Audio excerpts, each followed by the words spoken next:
This is the Volvo EX90. I actually bought this car for my own family back in January 2025. And while the early software bugs were frustrating for the first few months, I'm glad I stuck with it.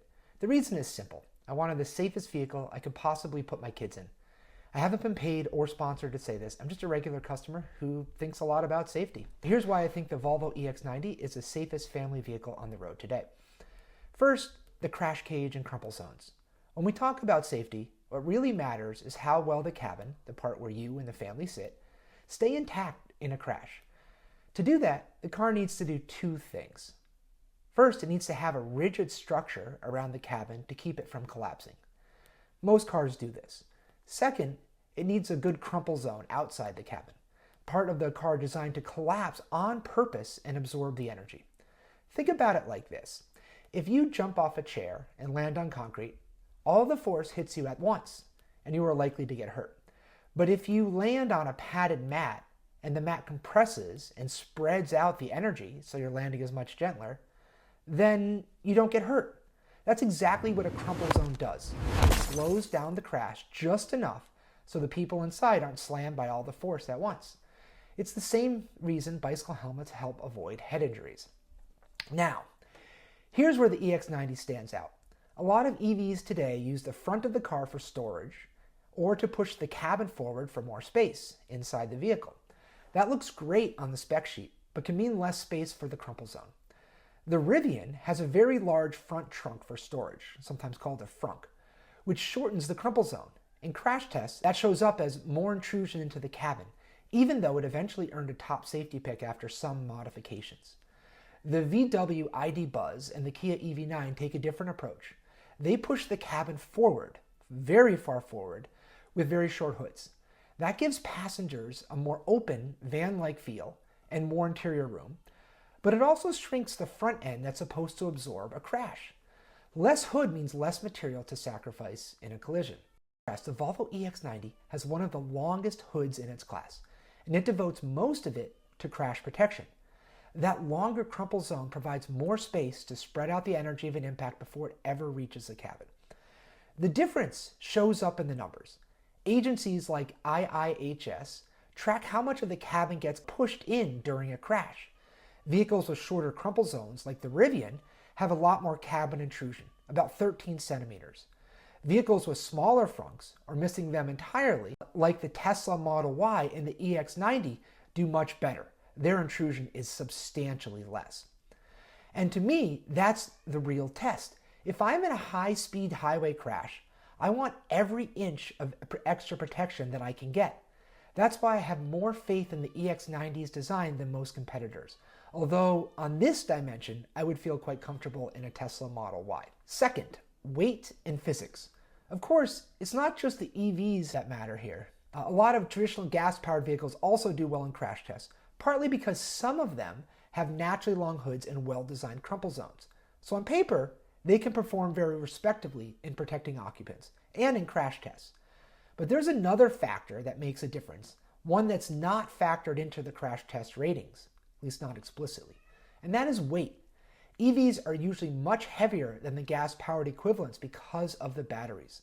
The Volvo EX90, for example, tips the scales at over 6,000 pounds. That's roughly a third heavier than the XC90, which is the gas-powered version of essentially the same vehicle. It's almost as much weight as the Rivian, and 50% more weight than the Model Y. Why does this matter?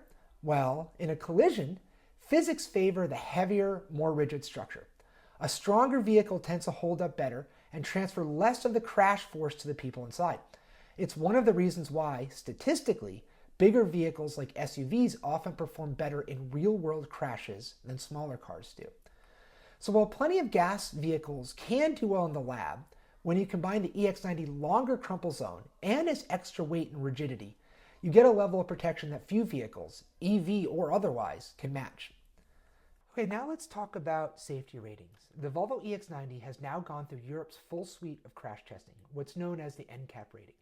NCAP bundles several different tests together to produce separate scores for adult occupant protection, child occupant protection, and something called safety assist, which basically measures the tech that helps you avoid a crash in the first place. One important detail, Just like the US crash test system, NCAP's scoring method is designed so vehicle weight doesn't directly boost the official rating. But in the real world, weight does matter for crash protection. So when you look at not just the NCAP scores, but at the combination of these scores and the EX90 substantial weight, the vehicle really stands out. On all three NCAP measures that matter for the people inside, the EX90 is at the top of the pack. Each point on the graph represents a vehicle that's been crash tested in Europe. The key idea here is simple. The farther a point sits towards the upper right corner, the safer that vehicle generally is. And look at where the Volvo EX90 lands. On every single one of these crash safety test measures, the EX90 sits way up and to the right. It's an outlier in a good way. It really excels when it comes to protecting the people inside. And this is really what I was looking for when I got the EX90. I knew that the combination of what I was anticipating would be good safety scores and the vehicle's weight would put it right up there with the best of them. And combined with several other features that are not measured on this crash test, it just really stood out as the vehicle that would keep me and my family safe. Next, seatbelts in every seat. I don't mean seatbelts, of course all cars have seatbelts, but the EX90 does something that's incredibly important. It puts great seatbelts in each seat. A lot of cars today come with advanced seatbelts just in the front seats. These belts can tighten automatically if the car senses a crash coming, for example, if the cameras and the radar detect an imminent collision, or if the car suddenly swerves hard. It then knows to tighten the seatbelt, but only for the front seat. That tightening pulls you back in the seat so that when the airbags go off, you're already in the safest position. I've actually experienced this firsthand when the Volvo actually I've had a fairly good reason to believe that I was about to be in a collision. It appeared imminent, but I was able to avoid it. But here's the thing, most vehicles don't extend that same protection to the back seats. And if you have kids like I do, that's a big deal. Rear passengers can be thrown forward violently in a crash, sometimes even hitting the front seats. Generally, vehicle manufacturers don't put as much thought into the second row safety because it isn't focused on much in the safety ratings. But Volvo's philosophy has always been safety, and safety for everyone in the car, not just the driver. And in the EX90, every single seat, front and rear, appear to have seatbelts that can pre-tighten before a collision. That means that my kids in the back are getting a similar level of protection that I get up front. For a family vehicle, that was huge for me. It's one thing to say that a car is safe for the driver, as the crash tests tend to reveal. It's another to say that it's safe for every passenger, no matter where they sit. Okay. Next, tempered versus laminated glass. Another important factor for me is the windows. On the Plus trim of the EX90, although not on the Ultra, Volvo equips the car with tempered glass windows. As far as I could tell when I researched this last year, it was the only 3-row EV that did.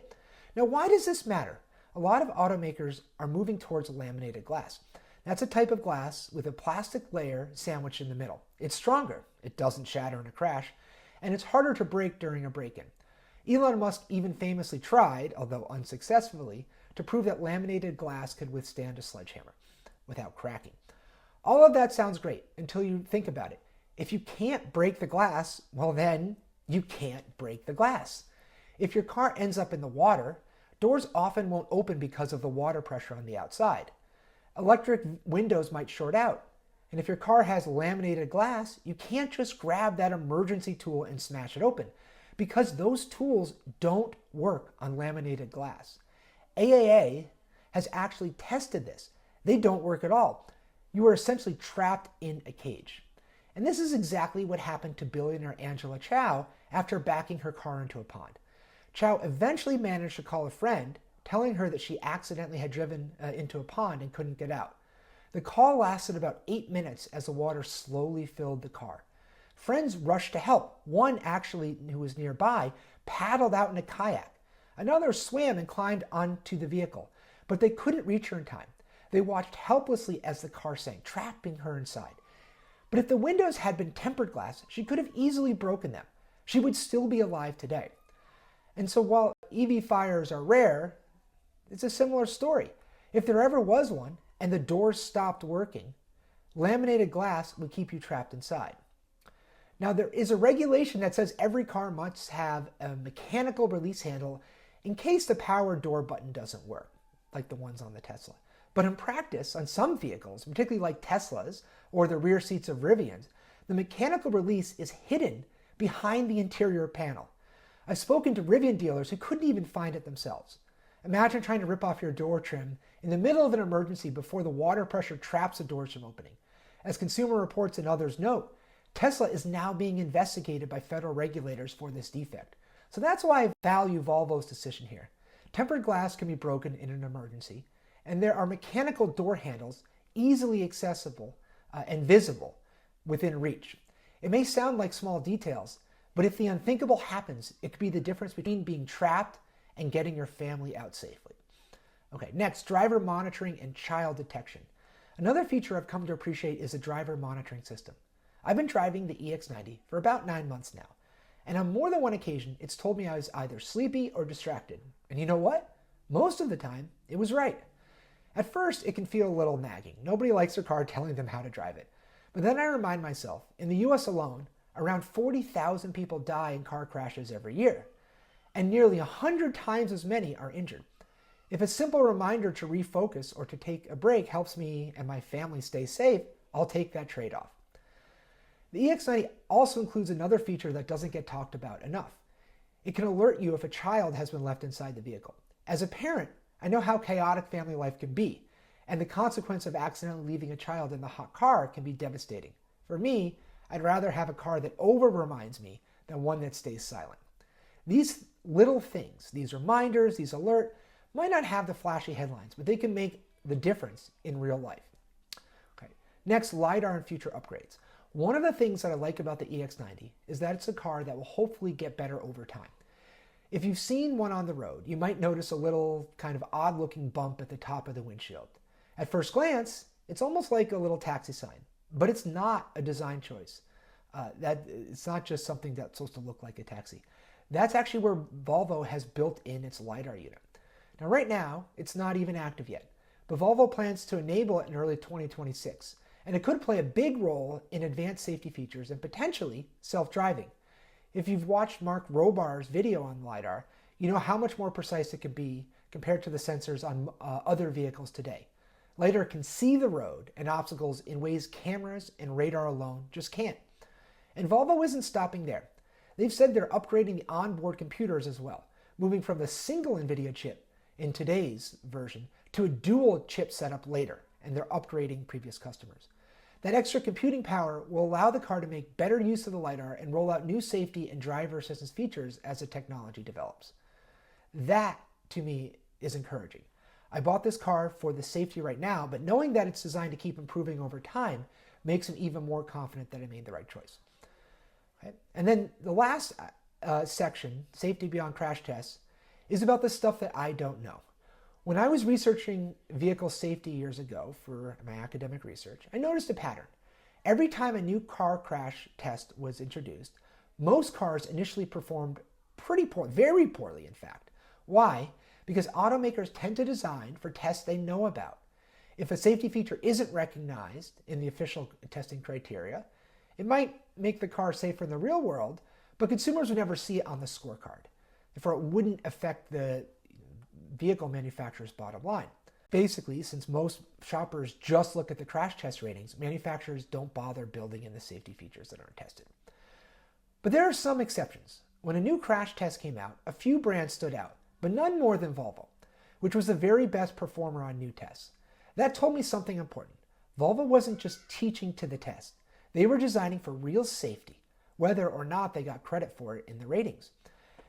And it's not that surprising when you actually think about it. Volvo has its own crash test facility in Sweden, where they run far more tests than government regulators require. They're not just chasing good grades, they're chasing genuine safety. And that's why, even beyond all the features I've talked about, I trust Volvo, because they've proven over decades that safety isn't just a marketing slogan for them, it's their identity.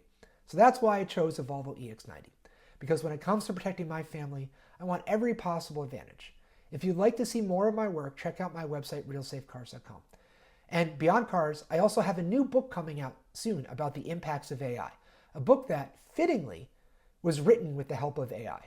If you're interested, there's a link in the description where you can sign up to get notified when it's released.